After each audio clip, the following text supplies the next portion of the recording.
काल शिवसेना पक्षप्रमुख उद्धव ठाकरे यांनी पूरग्रस्त मराठवाड्याचा दौरा केला.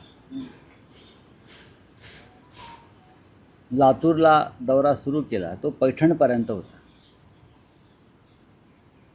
ते अनेक गावात गेले, शेतात गेले, बांधावरही नव्हते त्या बांधाच्या पलीकडे गेले. गावागावात शेतकरी त्यांचं वाट पाहत उभे होते.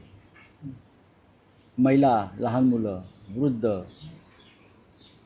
ज्या शेतकऱ्यांनी आत्महत्या केलेल्या आहेत या काळात त्यांची कुटुंबे, हे सगळे उद्धव ठाकरे यांची वाट पाहत होते.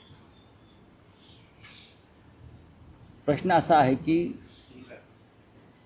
मराठवाड्याचं जे नुकसान झालेलं आहे शेतकऱ्यांचं, 36 लाख शेतकरी आणि त्यांची कुटुंब ही हवालदिल आहे. आजही त्यांचा निवारा नसल्यामुळे शेतकरी हे निर्वासितासारखे राहतात मराठवाड्यातच. त्यांच्यापर्यंत अद्याप सरकारी मदत पोचलेली नाही हे शेतकऱ्यांचं म्हणणं आहे.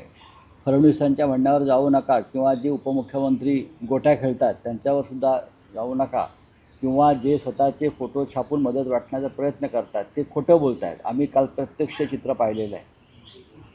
अद्याप पंचनाम्याला अधिकारी पोचलेले नाहीत, मदत पोचलेली नाही. घराघरामध्ये पाणी गेलं आहे, वाहून गेलं आहे. शेतामध्ये नद्यांचा प्रवाह वाढला. शेतीमध्ये म्हणजे शेती राहिलेलीच नाही आहे, जमीनच राहिलेली नाही आहे. म्हणजे भविष्यामध्ये माझी शेती कुठली आणि तुझा बांध कुठला हे सुद्धा लोकांना कळणार नाही, अशी परिस्थिती तिकडे आहे.